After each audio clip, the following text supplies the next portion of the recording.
by Mr. Laurie Levitch. Laurie Evich. I was going to say Evich, yeah.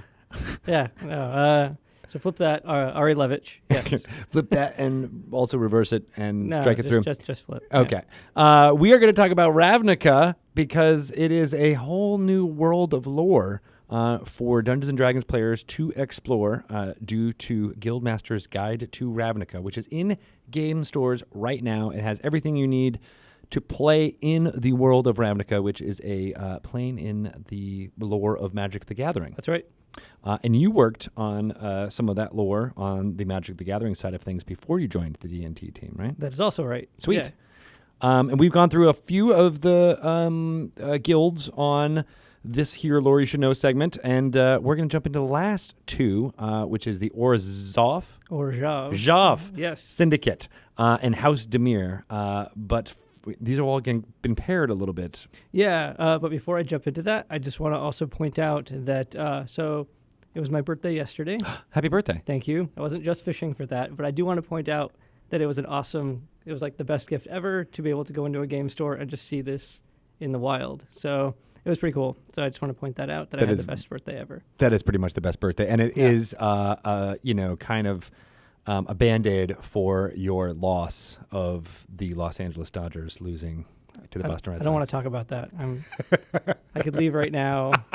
I'm still recovering. Sorry. Ari and I have had a very, I'd say amicable rivalry. You would say amicable because you won. Your Red Sox won. I would say it is a festering wound. That I keep pouring salt on. Yeah. Yes, I'm sorry about that. Well, speaking of festering wounds, I feel like that's the name of a card in Magic at some point. It probably is. It probably was. But I don't think that's in the Orzhov Syndicate, though. No, it's probably more in the Golgari space. But but we'll talk about them anyway. So, yes. So we have our two remaining guilds.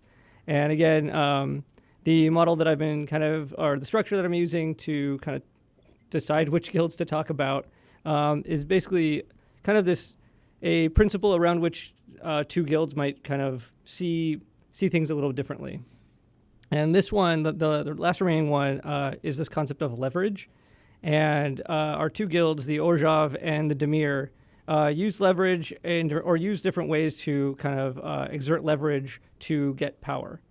And so starting with the Orzhov Syndicate, they will use debt as leverage. And their whole deal is to get more and more people indebted to them so that then they can kind of extract favors in order to further their own power. So it's a very hierarchical guild, and kind of all power funnels upward to the top. And at the top of that is a council of it's the Ghost Council. It's called the Obzedat, and it is a bunch of spirits, a bunch of spirits of wealthy, powerful people in life who basically secured an immortal kind of afterlife where they've taken their wealth with them, that they can continue to exert influence and power even in death. Wow. So it almost sounds like this mixture of, this ghost cabal with the five families in New York kind of idea. So the fascinating thing about just the structure of the Orzhov is that it kind of is equal parts a banking house. It's basically the principal bank of Ravnica, but it's also it tends to the spiritual needs of the populace as well. So there's also a kind of a church hierarchy kind of meshed with this bank, and so if you are in need of protection, you could go and get sanctuary in the Church of the Orzhov, but that's not free, and so they will kind of exact tithes to offer their protection, especially in these uncertain times with the Guild Pact off plane. The Guild Pact being Jay Spalarin, who has the power of the Guild Pact, and he's off world. So there's a sense of instability right now in Ravnica, and so the Orzhov have stepped in to exploit this to offer protection and stability. The Orzhov, kind of like the Azorius, despise chaos, but they despise it for a different reason. The Azorius despise chaos because it will upset civilization. The Orzhov despise it because it will upset all the wealth that they have gathered, or could potentially threaten that. And so, yeah, so their whole concept is to get as many people under them as possible that they can extract either money from or favors from. And so their whole guild is built on maintaining that. And so they will have they will have enforcers, which could just be people who go out and say, hey, how would you like to have protection from the Orzhov, and kind of like shakedowns, like mafia shakedowns. There are also there are knights that serve the Orzhov called Knights of Obligation, which will go and collect debts. They're kind of a scary lot. But it's really interesting that even though their whole kind of structure is built around exploiting the existing structure, not everybody. It's not necessarily monolithic. Of everyone who's in the guild doesn't necessarily have to adhere to the exploitative nature of it. So you might have people that will try to use the power of the Orzhov to actually do good in a community. That by using the kind of protection racket, they actually may achieve some stability in kind of a broken part of the city, and actually they might use their wealth that they've accumulated through favors to actually help people. So it could be a roundabout way of actually doing good, but the structure of the guild itself is exploitative in nature. Interesting. Yeah. And you said it has a kind of religious overtones too. So where do those come in? A lot of the just kind of rank and file of the Orzhov is they might be kind of lower members of the church itself, and it might go all the way up to they have basically all sorts of ranks in the church, but these are people that may offer the church itself may be the ones that will offer sanctuary to people, again, in exchange for tithes. So there is this sense of salvation through debt. And one of the interesting things that the Orzhov can do is if you get into debt with the Orzhov, if you have not paid it off by the time you die, the church of Orzhov will actually raise your spirit so that you continue to serve you continue to serve the guild even in afterlife. So you may do that for thousands of years. That's gross. The Orzhov are if you are in debt to the Orzhov and you die, they will take your body and spirit and split them, and so your spirit might continue to serve as this indentured spirit. But then there's also they will have flesh magic that they create these things called thralls, and thralls just basically there's like a vat of dead matter, and they will pull these kind of like homunculus-like beings from that matter. Oh, gross. Yeah. Were thralls always a Orzhov thing? Yeah. Well, in Magic there are thralls on different planes, but on Ravnica the Orzhov are able to create these with flesh magic. Yeah. Wow. What is the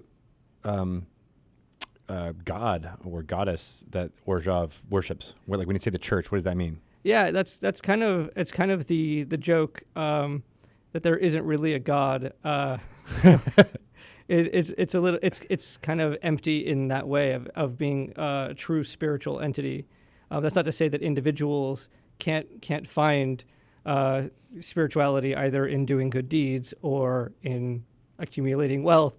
But there is this notion that almost like it has been called the Church of Greed and so on, that this idea of the people who are actually in the church want to continue to accumulate power, but people seeking refuge in some way, they might not have the same goals in mind. Would so in D&D kind of mechanical terms, what if you were, say, a priest or one of the rank and file members of Orzhov on Ravnica? What order or what domain would they be? So one of the orders is actually in the book. The order domain. One of the domains is in the book. The domain of order, and that is where we first introduced that concept with the Azorius. That these are people that want to achieve order because that's what the Azorius kind of believe in the most. They're adhering to the letter of the law. Mm-hmm. Whereas the Azorius again want to maintain order, and these clerics of order would be valuable to the guild because they will protect the stability of the hierarchy that they've built, but also clerics of order are very good at exploiting that order to benefit them and their guild. So the domain of order is very much you can kind of see that economy between how the Azorius would see it and the Orzhov would use it. So got it. That's really kind of fascinating because you're right. It's all how you spin it in some ways, right? It's the same thing. It can be used for good, but it can also be used for nefarious purposes pretty easily. The Orzhov also they keep kind of on retainer a collection of a group called advocates, which are essentially experts in the law, like lawyers on Ravnica. And their job is to kind of skirt the line of legality and kind of protect the assets of the Orzhov. So are the Orzhov and Azorius in conflict a lot? Yeah. In fact, the Azorius probably... So it depends. Like the Azorius and probably the more chaos-minded guilds like the Gruul or Rakdos pose probably the largest threat to the Orzhov.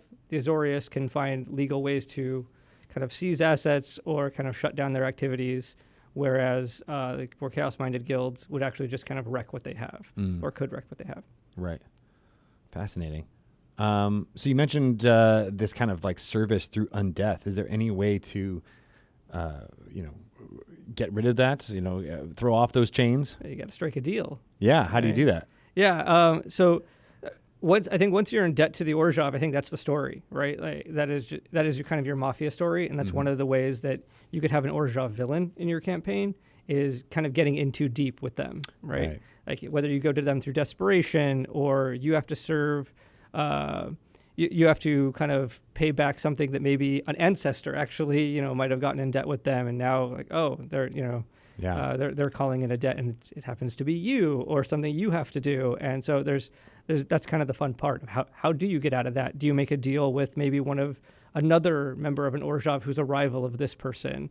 Do you just try to hide? Do you try to just run from them, or do you full on take the fight to them and try to try to extort, your own, I guess, freedom back? I'm not really sure how that works, but I think once you're a spirit and you're beholden to them, kind of for X number of years, it's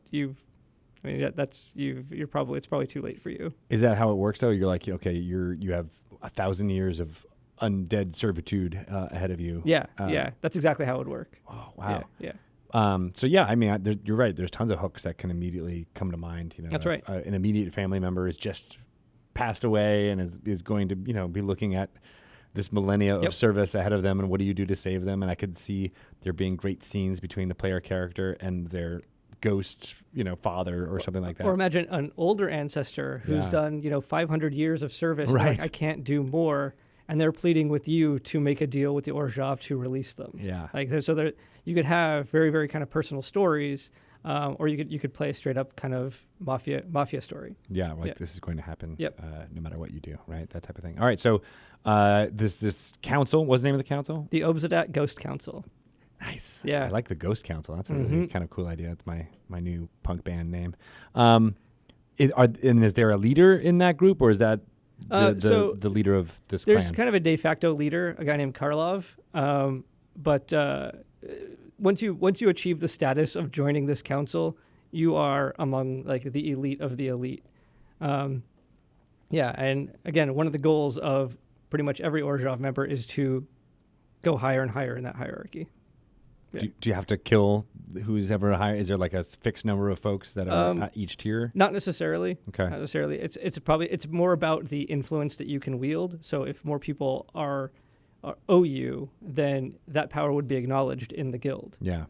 I mean, everybody's watched The Godfather, or at least most people who are listening have. And if you haven't, you probably should. Yeah. And I think one of the reasons why I really liked Godfather Part 1 and less Godfather Part 2 was that, on Part 1 you could kind of squint your eyes and think the Corleones are doing at least some good. That's right. In Part There's 2, some nuance to that, yeah. You're kind of like, okay, no, they're all assholes and, they deserve what they get. A little bit. I'm simplifying this, but I feel like there's some great... We could tease this out more if we want. Yeah. Unpack, as they in the parlance of our times. But I feel like there's lots of great storytelling that could be done with the Orzhov that's similar to that. Like, okay, there's conflict between those who are just, full-on evil, but there's those who are using the skills and the social contracts that are set up in Orzhov Absolutely. for some good, and there might be some, maybe your party is members of one or both of these, and there's some conflict there. And there's also a fascinating thing where there are Orzhov families that have gone back generations, and so we talk about this idea how on Ravnica you're not born into a guild per se, you choose your guild. That's a big part of it, and it's fascinating that you do have these old Orzhov families where it's a multi-generational. And they've chosen influence. again and again, And they've or chosen have again. they? And so that is a point of conflict. My family has been Orzhov, X number of decades or whatever, but it's not for me. And the whole point, Orzhov is all about exerting influence and leverage. And imagine when that becomes a family issue, then again you get that really personal story. I like it. I like it a lot. All right. So that's your Orzhov. What about House Dimir? Before we leave Orzhov, I Yes. do want to talk a little bit about some of the races that are in there. Oh, in yeah, there. absolutely. So from the player perspective, humans are going to be kind of the majority of what makes up the guild. So if you're gonna opt in to be Orzhov, and you could be obviously any race could join any guild, but the typical typical race is humans. For playable races, but there are also vampires that are in the Orzhov because of their long life. They have the ability to accumulate vast amounts of wealth and therefore can rise in power. But it's also fascinating that there are also there's a small number of angels that have joined the guild. So most angels on Ravnica are either part of the Boros Legion, serving on the front lines, all for justice. Or they're unaligned, kind of just serving the gateless. They're not part of any guild. But a few angels kind of see that they're not appreciated the way they should be with how powerful they are. And so some of them have joined the Orzhov to be worshipped in a way that is befitting, to someone of this kind of celestial nature. So a lot of the more kind of they're self-aggrandizing angels, or just people who believe that they're just not getting what they need in other guilds. So, Orzhov angels are particularly dangerous in terms of basically not really having any qualms about doing anything to demonstrate their own majesty. Interesting. Yeah. Now, how are angels in Magic? How did that work? Is it a race? So angels, demons are in this space as well. This gets into some of the more the metaphysical stuff in Magic as an IP, Magic the Gathering as an IP. But angels and demons are manifestations of colors of magic. Angels are often white aligned, so using white aligned magic, and they're just manifestations of that.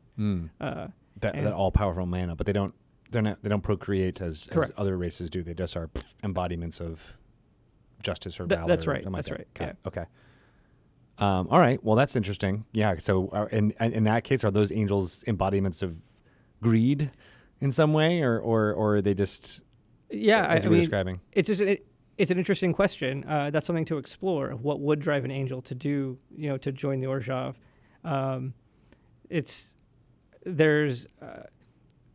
In Magic the Gathering, the color of white is not just about, it doesn't necessarily like one-to-one align with good, like the good alignment. There's a lot about community. There's a lot about, benevolence and compassion in white, but it's also the color of hierarchy. And order. So if you are an angel and you are leaning toward that, or that's something that you value more than these other attributes, that might be something that pulls you toward Orzhov. Got it. Interesting. All right. Anything else before we move on? There's probably a ton. These are surface. We can always deep dive later on. So House Damir. Yeah. So I was going to make the joke of, I think we're done after Orzhov and just kind of walk out of here. Because you don't like these guys, do you? No, it's more just like the idea of, there's always the joke that whenever you tell a Dimir player, somebody who loves Dimir, so talk about the 10 guilds, they'll be like, you mean only 9? Because, they don't exist. Dimir don't exist. Oh, right. They're that secretive. So they had been for some time, but the Dimir actually have a public face, which I'll get to. But going back to this notion, excuse me, of leverage, where the Orzhov use debt as a way to exert influence. The Dimir use information. Information is power, the ability to gather it, and also control what people believe or what people think is true. So this idea of kind of creating a sense of paranoia about them and spreading misinformation and not really knowing what is true, where the Dimir are, what are they up to. And so they're the most mysterious of our guilds. In fact, their grand schemes, what they're actually, what they want to achieve, is kind of shrouded in mystery, and there are lots of theories about what they want. And even if you are an agent of the Damir, a kind of street-level agent or operative, you might not know the bigger picture. Everything is very much on a need-to-know basis for the Damir. So it's very hard that even if you find a Damir agent to get at what the rest of the guild is up to, or even what that operative was up to, because they don't know. So obviously they're clearly a very easy guild to make as a villain. The idea of plots within plots within plots is very you can go very noir with them. But I think the Damir ultimately appeal to players who want to be in the know. And who want to play characters that are spies or assassins. The Damir are all about kind of infiltration, espionage, misinformation, and when it needs to happen, assassination. So it's very much kind of controlling the flow of information to further goals that are kind of mysterious even to some of their own agents. Well, us being all-knowing, what are some of the actual goals of House Damir? I don't even. Sorry. Yeah, is it like a KGB, CIA type thing, where it's like it doesn't matter, you don't need to know that? Yeah, and that's kind of what makes them fun as villains, but also if you're a protagonist. So if villains, it's like I could make whatever plot I want, whether they want to take over, Ravnica and dissolve the guilds, whether they, want to manipulate guilds to just become puppets for them. If they want all the guilds, as a show to still exist, but they just want to pull all the strings, that's something they can do. One of the big things they do is infiltrate other guilds where the other guilds become paranoid that who we know the Dimir are here. Who is it? Who are the agents? There's a mole. Exactly. Or multiple mole. It could be who knows how many. The person who said there's a mole is the mole. That's right. And so if you're a villain, or if you want a good villain, that's very easy to kind of implement. If you are a player and if you are a member of the Dimir, you could either lean totally into that and you hide as much information as you want from your own group, or you can, as the more you learn, maybe you discover things that are deeper in the guild. You're like, oh, that's not what I thought this was about. And then you could, use your abilities as a Damir agent that you've learned about secrecy and hiding information to then kind of either turn it on your own guild or whatever, So there's a lot you could do with the Damir. One of my favorite things about them is that this is also in the book. There's a new spell that we have called Encode Thoughts, and this kind of represents this idea that the Damir are able to pull memories from people's minds, so that they could actually steal that, like excise that memory, and it becomes this thought strand. What they could also do is doctor those strands and then re-implant them, so they could incept new memories. They could incept misinformation about things. So if somebody does discover that you are a Damir agent, if you're able to get to them and then extract that memory, and then you were never there, that kind of a thing. Or you could pin it on somebody else. So you could doctor just whose face that was, and then it's somebody else. So there's going to be a lot of questioning of what is true, and you could play with that concept a lot. Wow, that's there's a lot there, because if you don't know what the overall goals of your guild are, too, there's also the chance for a lot of kind of rogue ways of using that stuff. Right. That's right. Might be against what the house is even for. I don't know. Yeah, the question is, can you pull a fast one on your own guild? Yeah. Because there's also the question of why does somebody join a guild like the Damir? And if you know what they're about and you're joining as if you have a sense of like it's all about gathering information and leveraging that, maybe you have your own agenda going in. Maybe there's somebody you're trying to find or some bit of information you're trying to find. So you want to use the apparatus that the Dimir have established to accomplish that goal. Or you want to get as deep into the guild as you can to be the one pulling those strings. Yeah. All right. So who's the leader of House Damir? Lazov. Lazov is a shapeshifter, and so he's kind of emblematic of everything the Dimir are good at, of kind of hiding one's identity, becoming whoever they need to be for a certain situation. And yeah, he has been removed, not removed, they didn't get rid of him, but he has been kind of away from the day-to-day operations of the guild for some time, and people aren't quite sure what he's up to now. So it's a fun thing to see. It's one of those moments where you could have with the Dimir and Lazov, if you want to, this notion of if they've been gone for so long, have they defected? And if you're a shapeshifter, how do you come back to the into the fold? And hey, I'm Lazov. I can prove it. Yeah, I can prove it. Yeah. But if anybody can, it's him. I mean, it's his guild, so he knows all the ins and outs of this thing. But again, just kind of he's very much representative of what the guild can do as a whole, or what stories can be told in that guild. Is he one of the Parents? No, he's not the Perrin. The Perrin was a vampire who was killed in the events of a previous card set in the original Ravnica block, and then Lazov became the guild master. Okay, so he's been doing that since. So he was in Return and also that's right. This time. That's right. Got it. All right. Yeah, that's really fascinating. I could see, as you've been saying, them as a great villain, but part of the player in me wants to jump in and be one of these. I mean, imagine you're playing a level 1.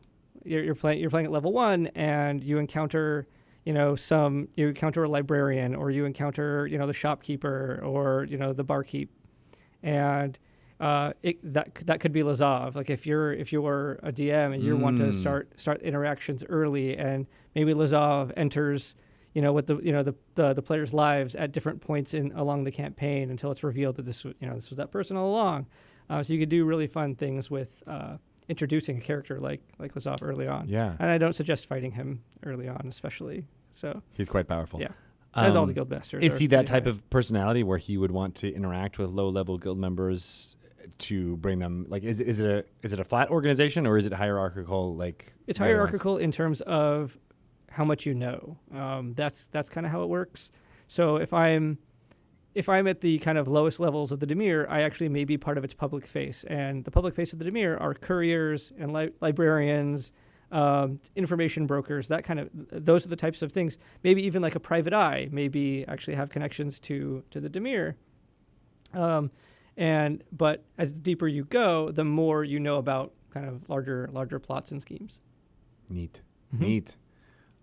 Yeah, there's so many weird, fantastical twists on pop culture with both of these guilds that I immediately gravitate towards. Yeah. I'm thinking like the Americans, or like yes. even just that whole 1960s James Bond spy type stuff. Do they also they use artifacts and stuff quite a bit in their stuff that are almost like spy gadgets. Right? Yeah, they have this thing called the spy's murmur, which is basically like an earpiece, a magical earpiece, so you can communicate with other agents. And they also employ other monsters that are not just humanoid agents. So they have different groups of horrors that they might be able to summon from the shadows to either torment or take out people that are getting in their way, or maybe distract as they go do something else. So that's kind of the thing about the fun thing about the Dimir, or one of the fun things I love about the Dimir is, you think you have to deal with them one way and they're going to come at you a different way. So they kind of they're kind of perfect villains in that way. But I think the sweet spot for them, just me personally, is finding what if they are being manipulated by some other force, or you have rogue cells that are just using the Dimir structure, and especially when you have a guild where you have so many disparate pieces that are not aware of what the other ones are doing, that's also could be used as a weapon against it. So that's kind of a fun way of, if I'm a Dimir agent, I'm not aware of who other Dimir agents are, that's perfect for a group of player characters to now pose as potentially Dimir. as Damir, Oh, which that's is kind of cool. weird because Damir are always posing at other guild members. So just you can do a lot of fun things to kind of turn things on their head. Yeah, and I mean, you mentioned them as primary villains, but I could see them doing a great service as secondary villains, or just kind of another way to complicate what's Yep. happening. So if there's, if you're telling a great story that's between, Azorius and Rakdos or something like that, but then there's Dimir, and are they good? Are they bad? Are you going to use them Yep. for your purposes? But then the other faction could use All them it takes against is you. one tip to say this person, I think that they're actually a Damir agent, and like now it sets off a whole bunch of things. Is that a very public? Like everyone on Ravnica knows that the Dimir is untrustworthy in this way? I think that I mean, it depends. It really depends. I think that guilds themselves are more aware of it, just because the Dimir are officially one of the guilds. They were one of the signatories of the guild pact. So I think that there's something. First of all, there's always kind of distrust between the guilds, but I think the idea that there's something insidious about how the Dimir operate that kind of terrifies the other guilds. They get a little bit like a boogeyman. Yeah. Interesting. So you mentioned, shapeshifters are probably pretty prone to being in this guild. Yeah. So you might have that. But, again, if you're a player, humans, potentially half-elves could be ones that are more common among the Dimir. But they also have vampires that join their ranks. There are these are mind drinker vampires. Ooh. So they kind of like psychic vampires that Yummy. feed on that kind of mental energy. So yeah, those are the kind of the big races that you'd find typically in the Dimir. Sweet. Yeah. Awesome. Well, thank you for taking us down each one of these guilds. We covered them, I think, in 5 segments. Mm-hmm. So thank you for all that, and we'll be back. Obviously, Guildmaster's Guide to Ravnica is out in stores now. It'll be out everywhere on November 20th. And we also have a map pack. Yes, the map pack is very cool. Again, this is very exciting to me because it has maps of the 10th district. So yeah, you get to kind of poke around there a little bit. There are also a bunch of color images of potential people that NPCs or people you might meet on the street. And on the backs of those are what are called, these are guild charms, things you would get from your guild, which are kind of have spell effects. Mm-hmm. So there's a lot of goodies in here, which are really cool. And of course, my favorite, the dice set there. Yes, the dice set are super cool with the big, oversized 10-sided die with each one of the guild symbols on them. Very cool. So if you don't know what guild you want to play, roll the die. Yeah, if you don't know what guild you want to play, if you don't know, what guild is going to show up, if you're a DM and you want to go more Random that, encounter. Encounter. So it's a fun way to use that. I love it. Yeah. Sweet. How can people get in touch with you and pester you with more questions about what's happening in the guilds of Ravnica? Yeah. Also, first of all, keep pestering. I don't get to everyone, but pester away. You can get in touch with me. I'm on Twitter at Winnemal, WINNEMALL. Sweet. Awesome. Well, thanks, Ari. We'll be back talking about some more general stuff in Fantastic. Ravnica. Lots of more lores coming up. Great. Excelsior. Excelsior. Aw. One